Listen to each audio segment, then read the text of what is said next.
Infection হয়ে গেছে, septicaemia হয়ে গেছে, ভিতরে পছন্দ আসছে আর ভিতরে পোকা বসে রয়েছে দেখা যায়। গরুগ্রস্ত চিংড়ি মাছ খাবেন না। গরুগ্রস্ত চিংড়ি মাছের সবচেয়ে বেশি অ্যালার্জি বহন করে। সিবির ট্যাবলেট খাইবেন। সিবির ট্যাবলেটে স্কারবিক অ্যাসিড আছে যা রোগ প্রতিরোধে সহযোগিতা করে। কমলা লেবু, বাতাবি লেবু খাবেন।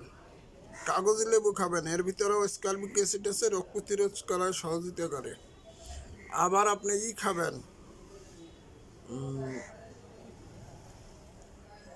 পুঁই শাক, লতি জাতীয় খাদ্য খাবেন না, এটা অ্যালার্জি বাড়ে।